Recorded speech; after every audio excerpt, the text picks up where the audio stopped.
Discipline isn't what you think it is. You've been lied to your entire life about what it means to have real discipline. You think it's about motivation, about willpower, about grinding through resistance every single day until you break through to some mythical other side where it gets easier. It doesn't get easier. That's the first lie. The second lie is worse. That discipline is about controlling yourself, about forcing yourself to do what you don't want to do, about being stronger than your weakness. Real discipline has nothing to do with control. The warriors who mastered it, the samurai who embodied Bushido, understood something most people will never understand. Discipline isn't about fighting yourself. It's about becoming someone who doesn't need to fight. Have you ever met someone whose discipline makes you uncomfortable? Not inspired. Uncomfortable. Someone who does what they say with mechanical consistency, who shows up regardless of circumstances, who operates with a level of self-governance that feels almost inhuman. Most people avoid those individuals because being near them exposes something unbearable, the massive gap between what they claim they value and how they actually live. And today, you'll discover exactly what separates those people from everyone else. It's not genetics. It's not willpower. It's a principle from Bushido, the way of the warrior, that transforms discipline from an exhausting battle into a permanent state of being. But here's what no one warns you about. This transformation requires a violence most people aren't willing to commit. Not against others, against yourself. The samurai understood that to become disciplined, the undisciplined version of you must die. Completely, permanently, no negotiations, no exceptions. Most people want the results of discipline without the death of who they currently are. They want to add discipline to their life like a new skill. But discipline isn't an addition, it's a replacement. And what you replace doesn't survive. Before I show you how this works, subscribe to the channel, like the video and comment. What's the excuse you use most when giving up on what matters? The story I'm about to tell you happened to Nathan. He was a high school history teacher in Portland, 38 years old, married with 2 young kids. He had the kind of life that looks perfectly acceptable from every external angle. Decent salary, stable home, summers off, respected by students and colleagues. But Nathan had a problem that was destroying him slowly, invisibly. He was a coward, not in the obvious ways. He showed up to work. He paid his bills. He fulfilled his basic obligations. But in every moment that required him to be uncomfortable, to stand alone, to hold a standard against resistance, Nathan collapsed. He avoided conflict. He made excuses. He rationalized his way out of doing the hard thing every single time. He'd committed to waking up at 5 a.m. to write the book he'd been talking about for 6 years, lasted 11 days. He'd promised his wife he'd stop drinking on weeknights, made it 2 weeks, then had just 1 glass that became 3. He'd told himself this would be the year he got in shape. Gym membership renewed in January, unused by March. Nathan's life was a catalogue of started then abandoned intentions. And the worst part wasn't the failure, it was the narrative he built around the failure. He was busy, he was tired, he had responsibilities, he was being realistic about his limits. All of it was cowardice dressed up as wisdom. The collapse came on a Tuesday morning in October. Nathan was teaching his 3rd period class about feudal Japan, specifically about the samurai and their code of Bushido. He was reading aloud from a text. The way of the warrior is found in death. When it comes to either or, there is only the quick choice of death. One of his students, a quiet kid named David, raised his hand. "Mr. Harmon, what does that actually mean? Like in real life?" Nathan gave his standard teacher answer. Something about commitment and honor and following through. Academic, safe, forgettable. David looked unsatisfied. "But don't you think that's kind of extreme? Like, we can't all live like samurai. We have normal lives." And Nathan heard himself say, "You're right. That kind of discipline isn't realistic for most people today." The bell rang, students filed out. Nathan sat at his desk, and something inside him cracked, because he'd just told a classroom full of teenagers that they shouldn't even try to live with real discipline. That it's not realistic, that they should accept a life of negotiations and compromises and broken promises to themselves. He'd told them to be like him, comfortable, mediocre, undisciplined, afraid. That night, Nathan did something he hadn't done since college. He researched, not for a lesson plan, for himself. He went deep into translations of Hagakure, Bushido, the soul of Japan, records of samurai training methods. He read until 2 a.m., and one passage stopped him cold. Bushido is realized in the presence of death. This means choosing death whenever there is a choice between life and death. There is no other reasoning. Nathan read it 15 times, and slowly he began to understand what it actually meant. Not literal death, identity death. The samurai understood that to become someone new, the old self must die, and that death must be chosen, deliberately, violently, with no escape hatch. Every time Nathan quit something, he let his old self survive. He made excuses, which meant that person who makes excuses continued to exist. He rationalized, which meant the person who rationalizes got to stay alive. He negotiated with himself, which meant the negotiator remained in control. As long as that person lived, discipline was impossible, because that person's entire existence was built on avoiding discomfort. You can't become disciplined while keeping the undisciplined version of yourself alive. They're incompatible states of being. The samurai had a practice for this: Fudoshin. Immovable mind, not calm, not peaceful, immovable. Once a decision was made about who you are, that decision became permanent, unchangeable. The mind did not move from that position regardless of what feelings, circumstances, or temptations arose. But to reach Fudoshin, you first had to commit to the death. You had to choose to kill the version of yourself that could not hold the standard, and that choice had to be made with the same finality as an actual death. No, I'll try. No, I'll do my best. Just, this person dies now. Nathan sat in his living room at 2:34 a.m. His wife and kids asleep upstairs. The house silent except for the refrigerator hum. And he made a decision that terrified him more than anything he'd done in 20 years. Tomorrow morning, 5 a.m., he would wake up and write. Not try to wake up. Not set an alarm and see how I feel. Wake up, write, no negotiation. And the version of Nathan that could make excuses about being tired, about needing sleep, about having a long day ahead, that person had to die right now, in this moment. Permanent death, no resurrection. He didn't feel ready, he didn't feel motivated, he felt afraid. Because he understood what he was actually doing. He was choosing to kill a part of himself that had kept him safe and comfortable for 38 years. And once that part was dead, there was no comfort left. Just the standard. Just the code. Just what must be done. Day 1. 5 a.m. The alarm rang. Nathan's hand reached to silence it. His body stood. Not because he wanted to, because someone who writes at 5 a.m. writes at 5 a.m. The want was irrelevant. He walked downstairs, made coffee, opened his laptop, wrote 500 words. They were bad words. That didn't matter.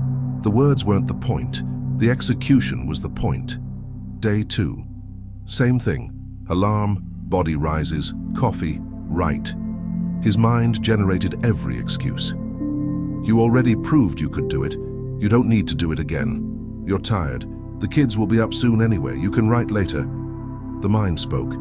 The body executed. No connection between the two. This is what Bushido actually looks like. Not heroic, not inspiring, mechanical. The samurai didn't feel like training. They trained. They didn't feel like holding their position in battle. They held it. The feeling was irrelevant. The code was everything. Day 5 brought the first real test. Nathan's son woke up crying at 3 a.m. Nightmare. Nathan spent an hour calming him down, getting him back to sleep. Got back to bed at 4:10 a.m., 50 minutes until the alarm. His mind was vicious.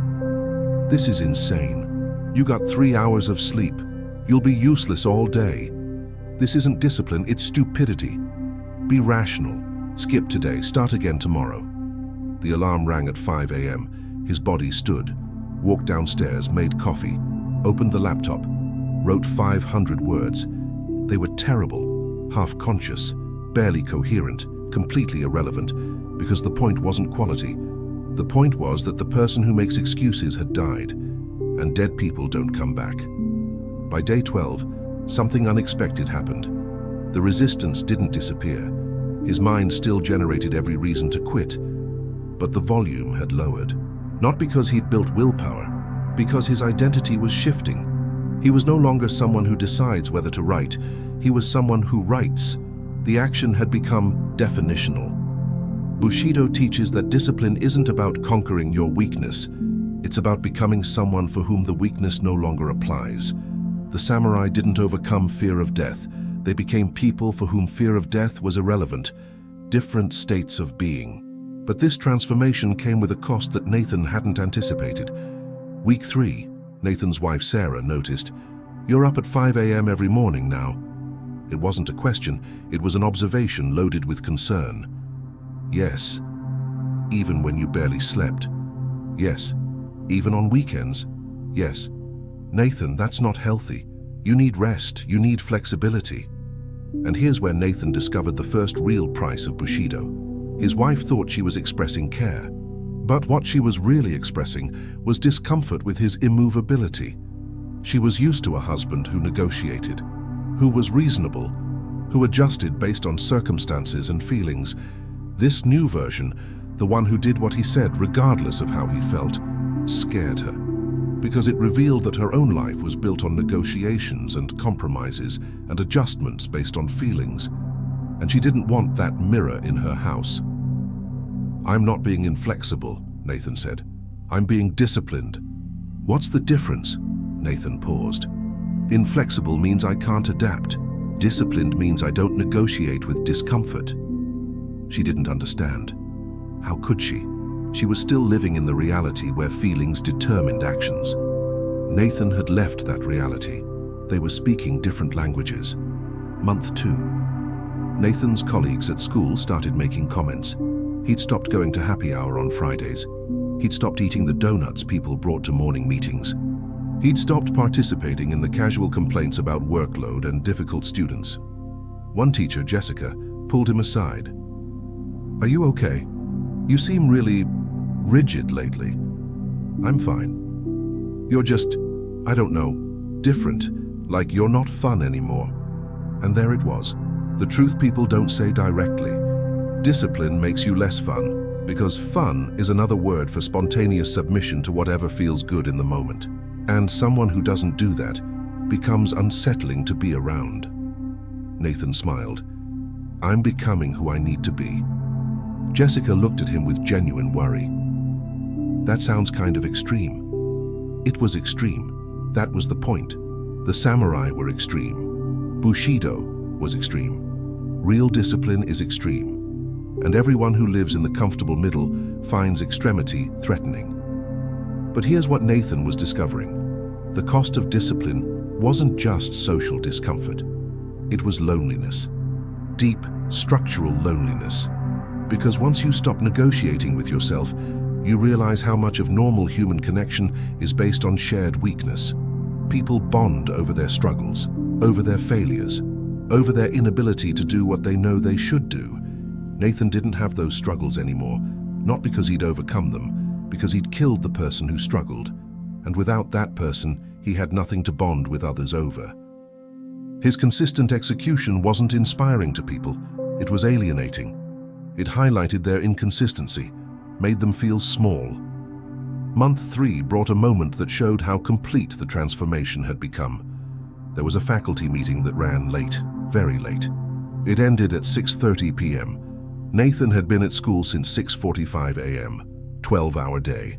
He was exhausted, not mentally negotiating exhaustion, but genuine physical depletion. His phone buzzed. Text from Sarah. "Can you pick up dinner on the way home? I'm overwhelmed with the kids." Old Nathan would have said yes immediately, would have prioritized being helpful over his own needs, would have pushed through the exhaustion because that's what good husbands do.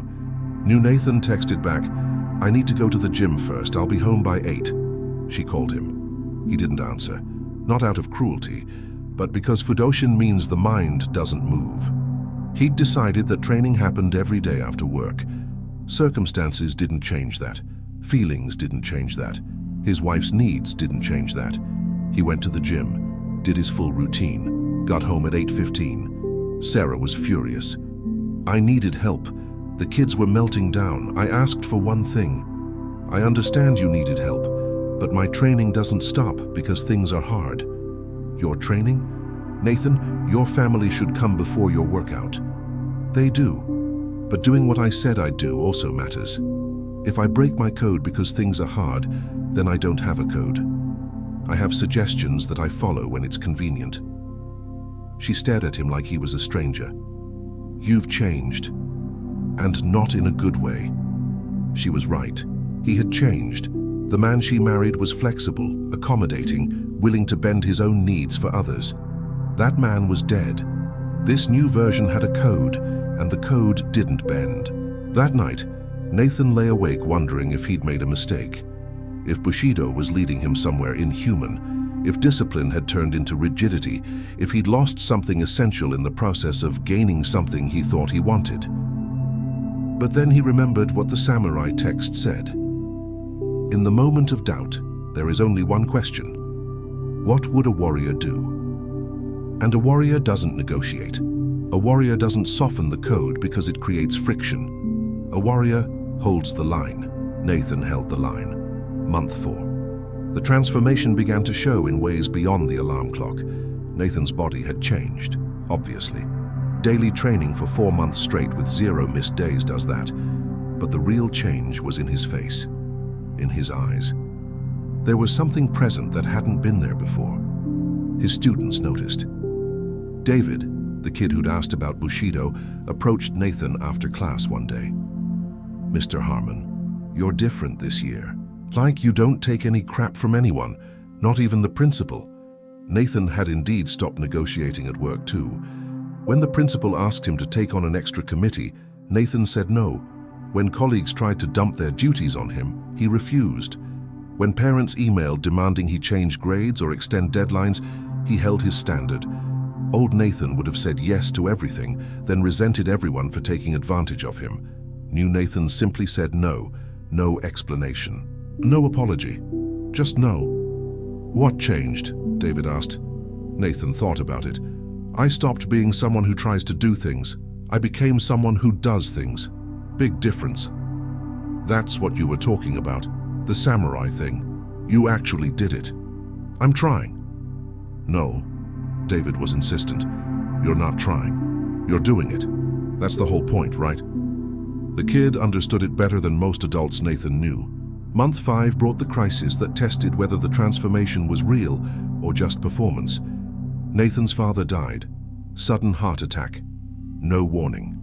One day alive, next day gone. Nathan flew to Philadelphia for the funeral. Spent a week dealing with his grieving mother, sorting through decades of accumulated life, handling logistics that nobody prepares you for. The morning of the funeral, Nathan woke up at 5 a.m. in his childhood bedroom. His phone alarm went off, and for the first time in 5 months, he felt genuine resistance, not mental negotiation, real human resistance. His father was dead. He hadn't slept well. The funeral was in 6 hours. His mother was falling apart, and his discipline code said he was supposed to wake up and write 500 words. It felt insane, disrespectful, inhuman. And then Nathan understood the final test. The samurai code wasn't for easy days. It wasn't for when circumstances were favorable and feelings were aligned. The code was specifically for moments like this. Moments when everything in you wants to break it. Moments when breaking it would be justified, understandable, human. That's when the code matters most. Because if it bends in the hardest moment, it was never really there. Nathan got up, walked downstairs in his childhood home, made coffee in his mother's kitchen, opened his laptop, wrote 500 words about his father, about death, about grief, about what it means to hold a code even when the person who first taught you about codes is gone. They were the most painful words he'd ever written. They were also the most important, because they proved something. The person he'd become wasn't dependent on favorable circumstances. It was permanent, immovable, real. When he came back upstairs, his mother was awake. You were up early. I was writing. She looked at him for a long moment. Your father would be proud. He always said you never finished anything you started. Nathan felt that like a knife, because it was true. Old Nathan never finished anything. That person was dead now, and his father never got to see who had replaced him. The funeral was brutal, but Nathan moved through it with something his family had never seen in him before. Steadiness, not emotional numbness, not detachment, steadiness, the immovable mind. Things happened. He remained. By month 6, Nathan had become unrecognizable to people who'd known him before. His wife had stopped trying to get him to relax or be spontaneous. His colleagues had stopped inviting him to social events. His students treated him with a kind of cautious respect they gave no other teacher.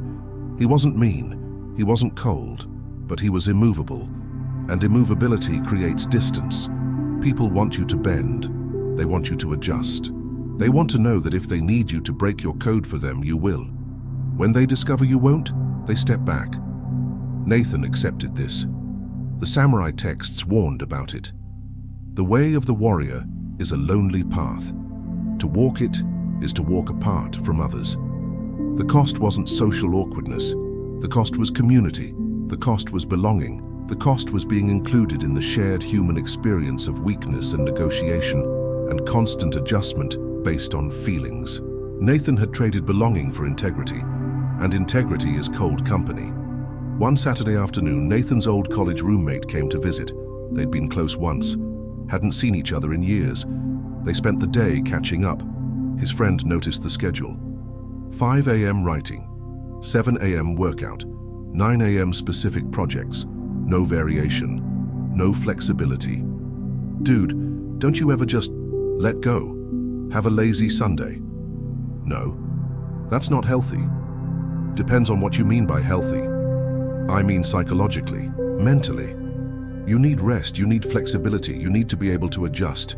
Nathan looked at his friend, saw someone who'd gained 40 pounds since college, someone who complained about his job but never quit, someone who talked about writing a novel for 10 years but had never written a page, someone who lived in constant negotiation with himself about what he should do versus what he wanted to do. You're probably right, Nathan said. His friend seemed relieved. Glad you can see that. But Nathan wasn't conceding. He was ending the conversation, because there was no bridge between their realities. His friend lived in a world where feelings determined actions. Nathan lived in a world where code determined actions.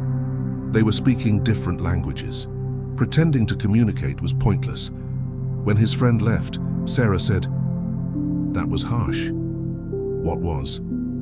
The way you looked at him, like he was pathetic. I didn't think he was pathetic, but you thought something. Nathan paused.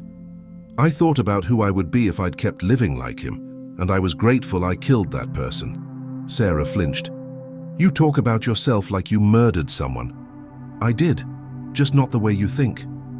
She looked genuinely scared. Nathan, this has gone too far. You're not a samurai. You're a high school teacher in Portland with a family. This code thing, it's not real. It's just you being obsessive and calling it discipline. And there it was, the moment where Nathan had to choose between the code and his marriage. Because Sarah needed him to admit this was all performance. That deep down, he was still the old Nathan who negotiated and adjusted and bent based on circumstances. She needed to know he could still break if she needed him to, but he couldn't, because that person was actually dead. I don't know what to tell you, Nathan said. This is who I am now. And if I can't live with who you are now, then we'll figure that out. She started crying. Not manipulative crying, real grief, because she'd just realized her husband had become someone she didn't recognize, someone she wasn't sure she could love. Nathan felt it too. The cost was crystallizing. He'd gained discipline, yes. He'd transformed from someone who constantly failed himself into someone who kept every promise he made. But the price was his marriage might not survive. His friendships had already died. His place in the normal world had evaporated. The samurai texts didn't lie about this. They said explicitly, the way of the warrior is a way of death. They weren't being poetic. They meant actual death. The death of the person you were, the death of your old relationships, the death of your place in the comfortable world of negotiation and adjustment and constant compromise. Month 8. Nathan and Sarah went to therapy. The therapist listened to Sarah describe her concerns, Nathan's rigidity, his lack of flexibility, his inability to prioritize relationship over routine. Then she asked Nathan, "What's your perspective?" "I made a decision about who I would be, and I'm being that person." "But can't you be that person with some flexibility?" "No, because flexibility means negotiation, and negotiation means the death I chose becomes temporary instead of permanent." The therapist looked confused. Sarah looked vindicated. They both thought he was being unreasonable. What they didn't understand was that reasonable means willing to compromise the code. And the code can't be compromised. That's what makes it a code. They kept going to therapy. Nathan kept his code. The therapist kept suggesting Nathan find balance. Nathan kept explaining there is no balance between discipline and its absence. There's only which reality you choose to live in. By month 9, something unexpected happened. Sarah stopped fighting it, not because she accepted it, but because she realized fighting was pointless. Nathan wasn't going to change. The person she'd married was actually gone, and she had to decide if she could love this new person. She decided to try, not because she understood it, but because she saw one undeniable thing. Nathan had become reliable, completely, utterly reliable. He did what he said. He kept every promise. He showed up, always, regardless of circumstances, feelings, or obstacles. And reliability, she discovered, was more valuable than she'd realized. She could trust him in a way she'd never been able to trust old Nathan. If he said something would happen, it happened. If he committed to something, it was done. No negotiations, no excuses, no failure. That reliability began to change her. She started making her own codes, small ones at first, then bigger ones. She stopped negotiating with herself about certain things, held her own standards with more firmness, not because Nathan pressured her, but because living next to someone with real discipline creates a gravity field. You either get pulled into orbit or you drift away. She was getting pulled in. Month 10. Nathan looked back at who he'd been 10 months ago. The man who taught about warriors while living like a coward. The man who made promises he never kept. The man who negotiated with himself about everything and wondered why his life felt so chaotic and unfulfilled. That man was truly dead now, not metaphorically, not working on it. Dead. And in his place was someone others looked at with a mixture of respect and discomfort. Someone whose consistency was unnerving. Someone who operated by a code that didn't bend. Someone who'd sacrificed belonging for integrity. Someone who walked alone. The samurai texts were right. The way of the warrior is a lonely path. But loneliness isn't the same as emptiness. Nathan was alone more often. But he was also more filled, more complete, more solid, more real. His students started asking him directly, "How do you do it? How are you so disciplined?" And Nathan never knew what to say. Because the answer, "I chose to kill the person I was and become someone else, permanently, with no option to go back," didn't fit in casual conversation. So he'd say something simple, "I just do what I say I'll do." And they'd nod like that was helpful. Then they'd quit their goals at the first real obstacle and wonder why Nathan's obvious advice didn't work for them. Because they were trying to add discipline to their lives. Nathan had subtracted the person who lacked it. Different processes, different outcomes. Year 1. Nathan stood in his classroom on an October morning, almost exactly 1 year after the moment everything changed. He was teaching the same lesson about Bushido. David, now a senior, raised his hand. "Mr. Harmon, remember when I asked you about this last year, about whether we could really live like samurai?" "I remember. You said it wasn't realistic, but you were wrong." Nathan smiled. "I was. You've been proving it's possible, every single day. We all see it." Another student jumped in. "But Mr. Harmon, doesn't it get easier? Like after a year, doesn't discipline just become automatic?" And Nathan gave them the truth. No, it doesn't get easier, but you stop being someone who needs it to be easy. You become someone who does it anyway. That's what Bushido actually looks like. The room went quiet, because that wasn't the inspirational answer they wanted. They wanted to hear that it gets easier, that eventually you won't have to fight, that someday discipline will feel natural and effortless. But Nathan couldn't lie to them. The alarm still felt brutal at 5 a.m. His body still resisted. His mind still generated excuses.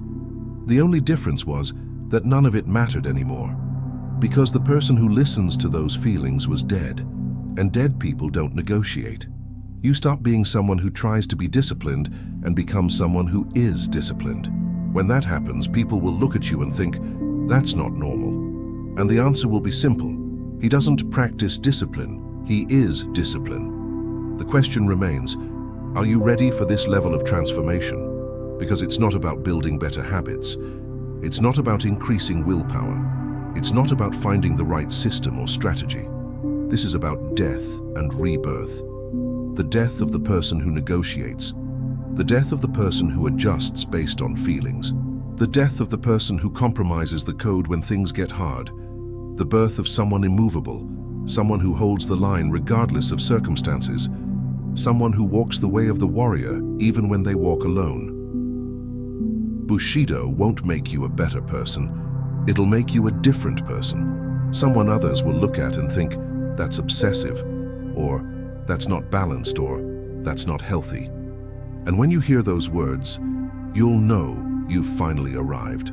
Because normal people negotiate, normal people adjust, normal people bend their code when it gets uncomfortable.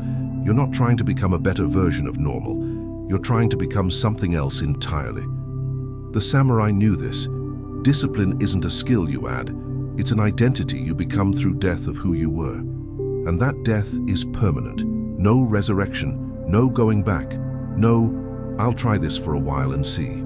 Just the choice. Remain someone who tries or become someone who is. If this video changed your perspective on what discipline actually requires, subscribe to the channel and activate the bell so you don't miss future content that will transform you. And tell me in the comments, what's the smallest daily practice you'll commit to for the next 30 days? Not to build a habit, but to test if you're willing to let the old version of yourself die. Remember, the alarm rings, the body moves, the mind doesn't negotiate. There is nothing in between. If you've watched this far, thank you very much for your attention. See you in the next video.